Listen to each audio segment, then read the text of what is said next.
The trees are coming out of the artificial habitats. গাছগুলি কৃত্রিম বাসস্থান থেকে বের হয়ে আসছে। They are confined by men. তারা মানুষের দ্বারা আবদ্ধ। The trees want to be free from their imprisonment. গাছগুলি কয়েদখানা থেকে মুক্ত হতে চায়। They try to move to the forest. তারা বনের দিকে যেতে চেষ্টা করে। The forest is treeless. বন গাছহীন। Birds cannot sit on the tops of the trees. পাখিরা গাছের চূড়াগুলিতে বসতে পারে না। Insects cannot hide inside the trees. Pokhara গাছের ভিতর লুকাতে পারে না। The rays of the sun cannot find any place to cool itself. সূর্যের কিরণ কোন স্থান খুঁজে পায় না নিজেদের ঠান্ডা করতে। Because there is no shadow. কারণ কোন ছায়া নেই সেখানে। All parts of the trees try to be free from the glass house.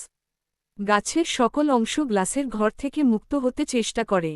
The roots work hard all the night. শিকড়গুলি সারা রাত কঠোর কাজ করে। The leaves strain themselves to move towards the glass.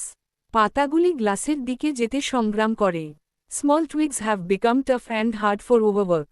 ছোট কচি ডালগুলি অতি পরিশ্রমে শক্ত এবং কঠিন হয়ে গেছে। The branches move under the roof. শাখাগুলি ছাদের নিচে অগ্রসর হচ্ছে। The poetess is writing a long letter. মহিলা কবি একটি বড় চিঠি লিখছেন। The night is free and the sky is cloudless. রাতটি সতেজ এবং আকাশ মেঘ মুক্ত। The full moon is shining brightly in the sky. পূর্ণচাঁদ আকাশে উজ্জ্বলভাবে আলো দিচ্ছে। Winds rush to the room.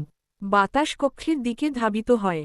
The full moon looks like a broken mirror into many pieces. পূর্ণচাঁদ ভাঙা আয়নার অনেকগুলি টুকরোর মতো দেখাচ্ছে।